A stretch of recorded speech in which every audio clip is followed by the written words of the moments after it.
In terms of the advances in ADHD treatment over the course of the last 25 years, there's been a lot of examinations of factors that might affect success in existing evidence-based practices. So to that end, one of the major areas of research has been, for example, parental mental health concerns. So if we address a caregiver's mental health concerns, does that help increase the chance that the treatment for their child for ADHD it might be more successful. And that can range from a caregiver's own ADHD symptoms, which was a previous presentation that I did for Attitude a couple of years back, or it might be, for example, caregiver depression.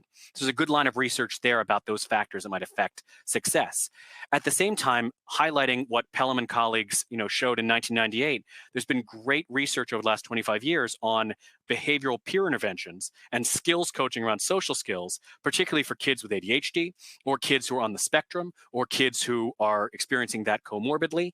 And there's now very strong evidence base that we can actually see growth in social skills and address what is a common area of impairment for kids with ADHD.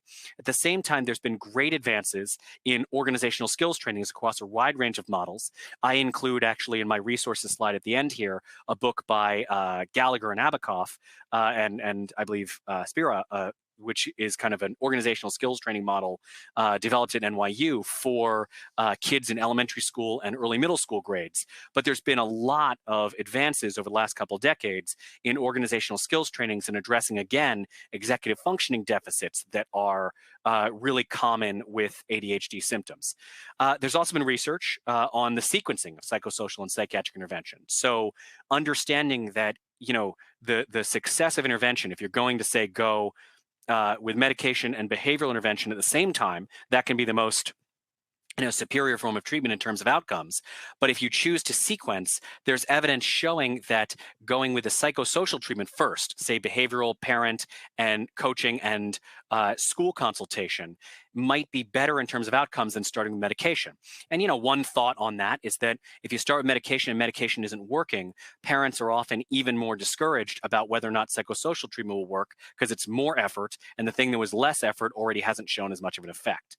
Another thing that's been an area of advance over the last 25 years is incorporation of adolescent-specific techniques. So looking at that kind of zone that Pelham and colleagues identified and saying, look, we don't necessarily have great ways of engaging adolescents. And while a lot of people are willing to utilize cognitive behavioral techniques in trying to kind of help adolescents to address their ADHD symptoms, maybe there are other strategies here like motivational interviewing and collaborative problem-solving methods that can help to build kind of family alliances and can also help to build teen investment in addressing their ADHD symptoms.